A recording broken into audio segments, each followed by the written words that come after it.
ફડણવીસ સરકારના નિર્ણય સામે શિવસૈનિકો લાલધૂમ શિંદેના ઘર સામે આક્રમક દેખાવ. મહારાષ્ટ્રમાં નાસિક અને રાયગઢના પ્રભારી મંત્રીઓ મુદ્દે વિવાદ સતત વધી રહ્યો હતો. શિવસેનાના નેતા અને રોજગાર ગેરંટી મંત્રી ભરત ગોગાવલેના સમર્થકોએ પક્ષના અધ્યક્ષ એકનાથ શિંદેના ઘરના સામે ધરણા શરૂ કર્યા છે.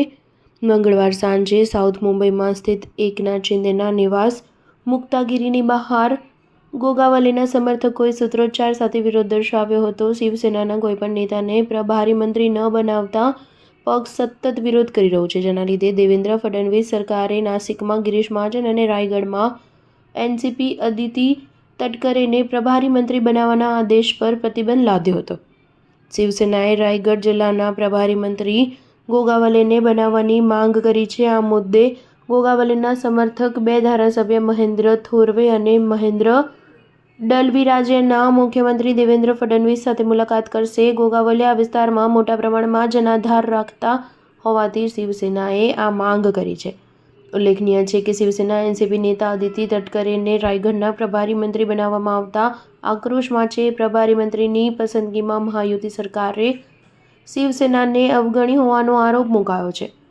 નાસિકમાં ભાજપ નેતા ગિરીશ મહાજનને પ્રભારી મંત્રી બનાવવામાં આવ્યા છે, જેનો શિવસેનામાંથી ધારાસભ્ય દાદા ભુસે અને તેમના સમર્થક વિરોધ કરી રહ્યા છે. દાદા ભુસે અગાઉ આ જિલ્લાની જવાબદારી સંભાળી હતી.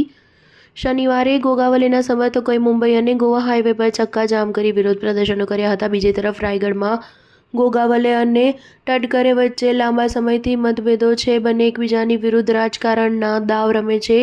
હવે એક જ સરકારમાં સામેલ હોવા છતાં તેમના સંબંધોની આ ખટાશ દૂર થઈ શકી નથી. નોંધનીય છે કે આ દેખાવો વચ્ચે 26 જાન્યુઆરી આ જિલ્લામાં આયોજિત 26 જાન્યુઆરીની ઉજવણીમાં મહાજન અને તટકરે જ ધ્વજવંદન કરશે, જેથી મહાયુતિ સરકાર શિવસેનાની આ માંગ સ્વીકારશે કે નહીં તે મુદ્દે ચિંતા વ્યક્ત વધી રહી છે.